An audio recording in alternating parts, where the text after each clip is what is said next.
Olá, pessoal. Estamos aqui mais uma vez para apresentar um trabalho da matéria de empresarial, com orientação da professora Renata Lima. E vamos iniciar apresentando a nossa associação de advogados, denominada Silva e Silva Consultoria. E estamos aqui para apresentar para vocês a nossa nova inovação no mercado, que consiste em um aplicativo que está disponível para download no Google Play, onde você pode ter um contato conosco e até fazer possíveis consultorias sobre algum tema jurídico empresarial. Vamos agora iniciar com o trabalho acerca dos contratos empresariais, e nosso amigo Joel vai iniciar falando sobre os aspectos gerais dos contratos empresariais. Olá, amigos. Meu nome é Joel Custódio, como o Edinante falou.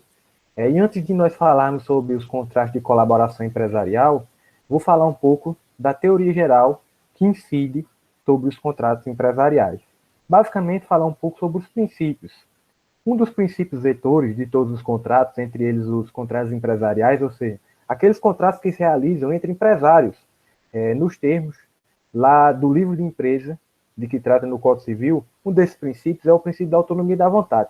Basicamente, o princípio da autonomia da vontade diz que os empresários eles têm a liberdade de contratar entre si o que bem entenderem, o que quiserem e como quiserem, desde respeitado o princípio da dignidade da pessoa humana, né? O princípio vetor do ordenamento jurídico brasileiro e o princípio da justiça contratual, de modo que essa autonomia da vontade deve respeitar um equilíbrio entre os contratantes, a fim de evitar o enriquecimento sem causa.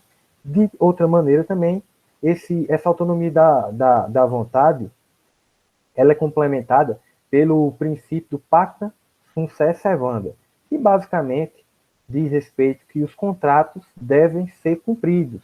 Esse princípio, embora antigo, ele não é absoluto, ou seja, ele é relativo, ele pode sofrer interferências externas, como a teoria da imprevisão, de modo a relativizar esses contratos. Outro princípio que incide também nos contratos empresariais é o princípio da função social dos contratos empresariais, isto é, as consequências dos contratos empresariais, elas têm que ser benéficas para a sociedade, né? Uma vez que as consequências desse contrato geram renda para os eventuais empregados das pessoas e renda para a sociedade, a economia. E, por fim, outro princípio que incide também a teoria dos contratos empresariais é o princípio da boa-fé objetiva, ou seja, aquela boa-fé comportamental, o comportamento esperado por parte do empresário, um comportamento que não seja imprevisível, a fim de assegurar a segurança jurídica e previsibilidade para os contratos. Feita essa breve explanação, vou passar agora para o nosso amigo Edinante apresentar o primeiro contrato de colaboração empresarial. Olá, pessoal, estamos de volta. Vamos agora iniciar nossa apresentação, começando pelo contrato de agência e distribuição.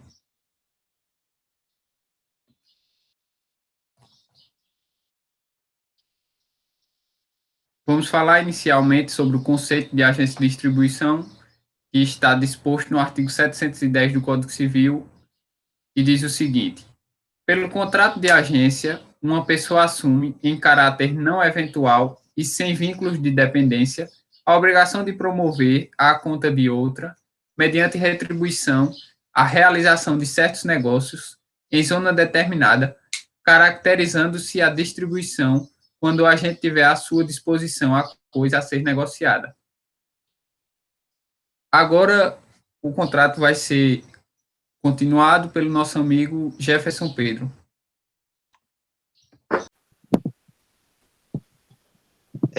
Olá a todos e a todas. Muito obrigado, Joel. Muito obrigado, Hernandes.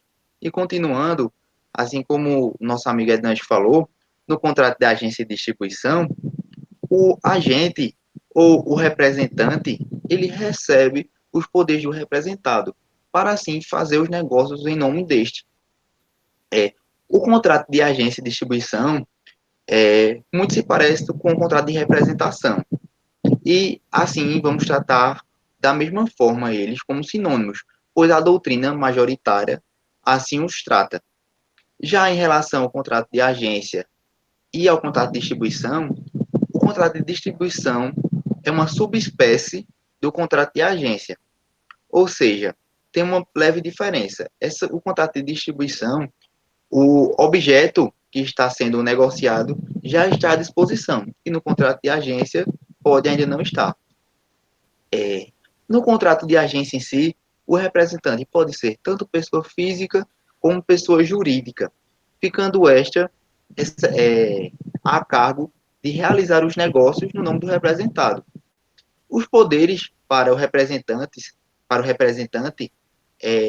serão elencados no contrato, como também a sua área de atuação, ou zona, que é de fundamental importância, pois o representante ele deve exclusividade ao representado, só podendo o representante tratar dos negócios do mesmo gênero com aquele com quem já firmou o contrato, salvo se ajuste anterior, salvo se no contrato se dispuser de forma diferente. Fica também a cargo do representante as despesas com os negócios, com o negócio em si, a coisa negociada, pois o representante age de forma autônoma, age de forma livre para realizar os contratos, realizar as diligências. Já o representado também tem obrigações de cumprir os contratos firmados pelo seu representante, de pagar a remuneração devida ao representante e de pagar possíveis indenizações que podem vir a acontecer.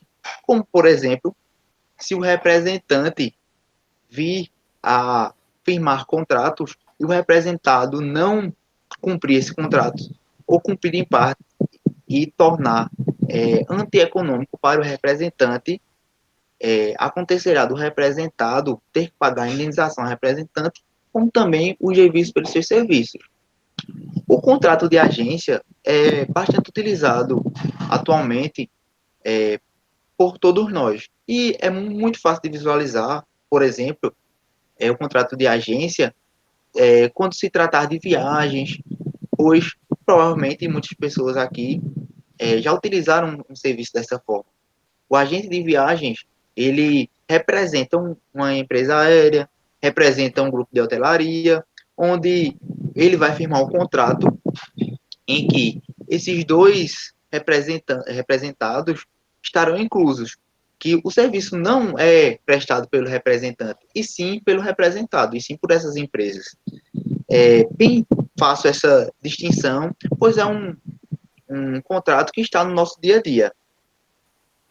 A respeito do representado, a ele também cabe a cláusula de exclusividade, onde ele também não pode colocar outro representante na mesma zona, tratando do mesmo produto, sem antes, claro, ter sido negociado. Porém, o contrato ele pode ser modificado, como aqui vimos, tanto na área como nos poderes, se pode ter alterações. Por quê? As partes são independentes, assim como o nosso amigo Joel falou, a autonomia da vontades aqui prevalece, salvo exceções. Mas a doutrina trata tanto o representante como o representado como não amadores nesse tipo de negócio, e sim como profissionais. Então, cada um pode dispor dos seus direitos para mais ou para menos. No contrato de agência também é importante salientar que não cabe a cláusula de Del Credere, onde o representado passa a responsabilidade toda para o representante. Nesse contrato específico, essa cláusula não é admitida. E, por fim, no contrato de agência e representação, é importante salientar que existem situações onde o representante ele recebe os seus devidos pagamentos, mesmo que seja dispensado por justa causa, pois os serviços que ele já realizou geraram ganhos ao representado. Então, é devido o pagamento. Quando acontecer do representante não poder mais cumprir esse contrato, não poder mais representar devido a uma causa de força maior, também será devido os serviços que ele já prestou. Ele será recompensado, ele será remunerado. Na situação onde o representado, sem justa causa, dispensar o serviço do representante, do agente, o agente terá direito de receber os devidos, os negócios que ele estava ainda em andamento, como também uma indenização. E por fim, quero agradecer a todos pela atenção e agora eu vou passar para o nosso amigo Edinandes, que ele vai dar introdução ao contrato de comissão.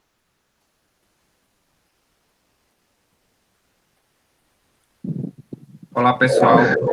Vamos agora para o contrato de comissão. E eu vou iniciar falando sobre o seu conceito, que está disposto nos artigos 693 e 694 do Código Civil, que diz o seguinte: contrato de comissão tem por objeto a aquisição ou a venda de bens pelo comissário em seu próprio nome, à conta do comitente. Artigo 694. O comissário fica diretamente obrigado para com as pessoas com quem contratar, sem que estas tenham ação contra o comitente, nem este contra elas, salvo se o comissário ceder seus direitos a qualquer das partes. Vocês ficam agora com o Dr. Edi, que vai explicar outras características do contrato de comissão. Isso mesmo, Ednante. No nosso aplicativo, nosso cliente ele vai encontrar vários tipos de conceitos de contrato e, entre eles, o conceito da comissão. Para você que tem uma empresa e deseja realizar negócio de compra e de venda, você pode querer fazer um contrato de comissão. E aí, o dono da empresa que precisa realizar compras ou vendas, só que esta empresa não vai ser a quem vai realizar de fato, ela pode ser a parte como comitente desse contrato. E assim ela vai contratar com outra empresa que já realiza esse tipo de negócio para que esta outra empresa passe a ser o comissário, ou seja, quem vai realizar o negócio de compra ou de venda de fato. O serviço ele vai ser executado em nome próprio, ou seja, o comissário, quando realizar o negócio, ele vai ter a responsabilidade sobre tudo aquilo que ele vai estar fazendo. Como a gente pode ver aí no slide, o comissário ele está no meio da relação jurídica entre o negócio final e o comitente. Então, o negociante final lá da ponta, caso ele venha ter algum problema, ele pode acionar juridicamente o comissário, assim como o comitente pode fazer o mesmo. E no nosso contrato de comissão, ele ainda tem mais uma pequena especificidade, que é a cláusula del credere, onde o comissário se torna devedor solidário junto com o negociante final lá da ponta. E isso pode render ao comissário uma maior porcentagem em sua comissão. O comissário ele tem normas a seguir. Quando o comitente fecha o contrato com ele, ele pode estipular algumas formas de realização de contrato, alguns prazos, e o comissário está amarrado àquilo ali. Junto com essas amarras, ele ainda vai ter um pouco de liberdade em margear algum prazo a mais, algum prazo a menos, mas isso tudo desde que não prejudique o negócio do comitente. Então, caso venha a ter algum prejuízo para o comitente, o comissário ele vai ser responsabilizado por isso. Dentro do mercado, existem vários costumes na realização dos contratos. E o comissário ele tem que estar executando o seu contrato dentro desses costumes. Em caso de falta de informações ou de especificidades que o comitente tenha passado para o comissário, ele vai poder agir conforme os costumes. Até a sua própria porcentagem na margem da comissão, ela pode se dar pelos costumes do negócio, desde que não tenha sido tratada dentro do contrato. Para exemplificar melhor, como é que ocorre os casos de contrato de comissão entre as empresas? Por exemplo, eu tenho uma empresa como a Insinuante ou como as Casas Bahia, que não produzem, não são fábricas, mas elas vendem. E elas se põem no meio do negócio, entre a empresa que produz, como por exemplo, sempre Toshiba, LG, empresas que fazem televisão, ou Brastemp, que faz geladeira, ou Consul. E aí, as Casas Bahias, ela vai vender aqueles produtos para o comprador final, e por estar no meio dessa relação, ela vai ter a margem de lucro dela, que é o que a gente chama de comissão, assim como as suas responsabilidades. Bem, é isso aí, as especificidades do contrato de comissão. E agora a gente vai passar para o meu amigo Joel, que vai encerrar os trabalhos.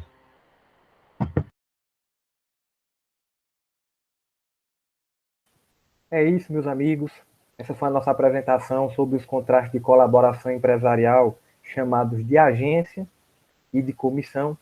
Esperamos ter atingido o objetivo deste trabalho e ter esclarecido as principais características desses contratos empresariais. No mais, estamos à disposição para eventuais dúvidas e discussão acadêmica. Agradecemos a oportunidade.